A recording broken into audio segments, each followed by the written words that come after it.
नमस्कार बंधुगण, आपण मानकु आजिर अनुचिंता कार्यक्रम को स्वागत। राति रे निद हेउ नथिले बिछणारे बसी दीर्घ निश्वास भीतर को नहीं धीरे धीरे छाड़िले शुभ फल मिली थाए। जो कार्य करिबा पई थरे मनस्थ करिथिबे ताहा संपूर्ण न हेबा पूर्वरु ताहाकु केबे काहा आगरे प्रकाश करंतु नाही। किंबा सोमवार, बुधवार, शुक्रवार दिन घरु बाहरिबा बेले बाम पद पकाई बाहर को जांतु। एहा कले आपण शुभ होई थाए। तकिया तले बही एवं मुंड पाखरे केबे भी मनी पर्स रखंतु नाही। एहा आपणक पई अशुभ होई थाए। गुरुवार दिन सूर्यास्त परे घरर कांथरे झिटिपिटी देखिले ठाकुर घरु अरुआ चाउल आनी कोनोसी भी मानसिक करी झिटिपिटी ऊपर को पकाई दियंतु। एहा आपणक पई शुभ हेबो।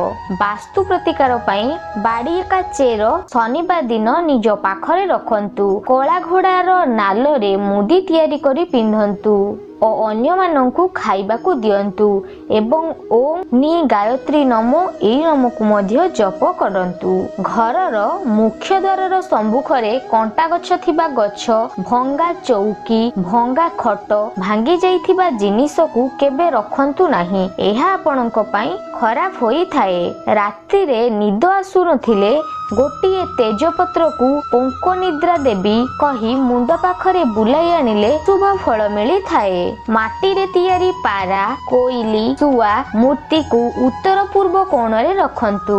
किंबा माटीर सुरेई रे पानी भर्ती करी उत्तर पूर्व कोण रे रखी से पानी को पीले समस्त प्रकारर वास्तु समस्या दूर होई थाए। प्रत्येक मासर द्वितीय चंद्र दर्शन करंतु। एपरी 7 थर दर्शन कले मनस्कामना निश्चिंत भावे पूर्ण होई थाए। पुरुष किंबा नारी केबे भी निजर बेक को खाली रखंतु नहीं। एहा द्वारा अशुभ होई थाए। मांकड़ जदि घर भीतर को पसी आसे एहा आपणक पई अशुभ होई थाए। प्रतिकार स्वरूप मंगलवार दिन ब्राह्मण को हनुमान चालीसा बही सह दक्षिणा दान कले मंगल होई थाए। आकाशिया रंग पसंद करुतबा लोक माने देश विदेश बोलिबाकू भल पांती और सेमानंकु बहुत सुजोग मध्य मिली थाए। भंगा बासन रे केबे भी खांतु नहीं किंबा रोषेई करंतु नहीं। एहा आपणक पई अशुभ होई थाए। राति रे रोषेई घरे केबे भी अइठा बासन रखंतु नहीं।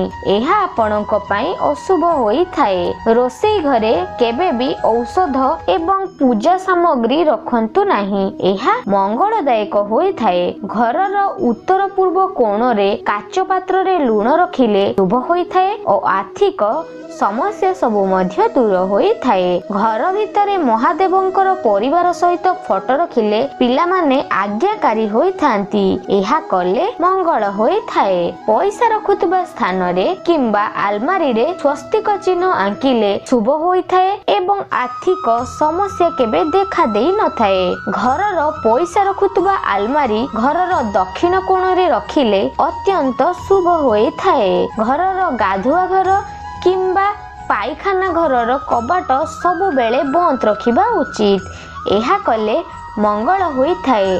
रोषेई घरे केबे भी आईना लगेइबा उचित नुह। एपरी कले अमंगल होई थाए। सोइबा समय रे मुंड पाखरे तंबा पात्र रे जल रखिले शुभ हुए और स्वामी और स्त्रींकर संपर्क मध्य खूब भल रहे। गोमाता, अग्नि और छोट पिला मानंकु भूले भी केबे पादरे आघात करंतु नहीं। शिवलिंग उपरे कणा और फोटा बेलपत्र चढ़ांतु नहीं। डेंफ छिड़ाई बेलपत्र रे पूजा करंतु। अष्टमी तिथि रे नड़िया खाइले और तृतीय रे पोटल खाइले बुद्धि नष्ट होई थाए। पिलार जन्मर 1 वर्ष पर्यंत पणस, सुखुआ और ताल खाइबा उचित नुह। बारंबार पेट बथा हेउथिले घोल दही सहित हळदी बटा मिसी खाइले पेट बथा समस्या दूर होई थाए। जदि घरर चाल उपरे कखारु किंबा लाउ अधिका फले एहा अत्यंत ही अशुभ होई थाए। तेणु अन्य को ए सबु बांटी दियंतु। देखिबे शुभ फल प्राप्ति हेबो। यात्रा समय रे जदि गोरु पिठी उपरे काउ बसिबार देखंती तेबे एहा अत्यंत शुभ होई थाए। ओम क्रीं कृष्णाय कामरूपाई उग्रताराई माता नील सरस्वती इंग नमो ए मंत्र पाठ कले भल विद्या होई थाए। गाधोई सारिबा परे नख दाढ़ी किंबा चुटी काटिबा उचित नुह। ता सहित गाधोई सारिबा परे केबे भी देहरे तेल लगांतु नाही। 7टी शुक्ल द्वितीया दर्शन कले समस्त प्रकारर मनोकामना पूर्ण होई थाए। सूर्य किरण रे गरम होइथिबा पानी रे केबे गाधांतु नाही। एहा आपणक पई अमंगल होई थाए। प्रत्येक दिन सखाळु हळदी टेला खाइले यौवन रक्षा होई थाए। कुकुर जदि खाद्य जिनिस पाटी रे धरि जाउथुबार देखिबे तो जानिबे आपणकर शुभ समय आरंभ होई जाउछि। राति रे खराब स्वप्न देखुथिले तकिया तळे पाखुडाए रसुण रखी सुअंतु। देखिबे आपणकर समस्त समस्या दूर होई जिवो।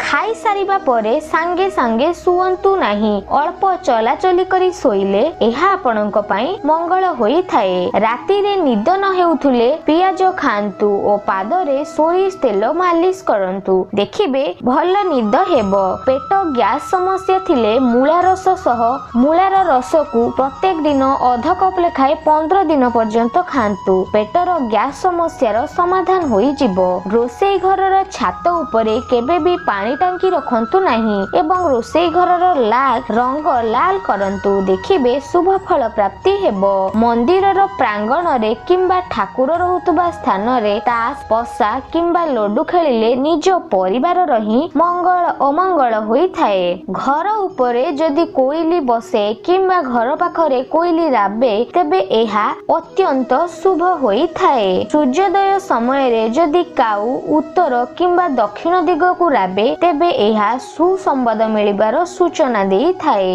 स्वामी और स्त्री मध्य उत्तम संपर्क पाई स्वामी स्त्री जोड़ी फोटो शोइबा घरे लगाइबा उचित। एहा द्वारा कलह दूर होई थाए। घरे जदि व्यवहार हेउथुबा जिनिस सबु एठी सेठी पड़ी थाए तेबे एहा परिवार लोकंक मध्यरे मनमालिन्य सृष्टि करी थाए। तेणु ए सबु जिनिस को सजेई करी रखिबा उचित होई थाए। जदि घर भितरे पुरुणा चिरा फटा लुगा को कपड़ा रे बांधी घरर जेकोसी कोଳରେ रखंती एहा द्वारा घरे कली झगड़ा सृष्टि होई थाए। घरे कलह लागिबार कारण घर सफा सुतरा न हेबा एवं घरे बहुत अदरकारी जिनिस जमा हेबा।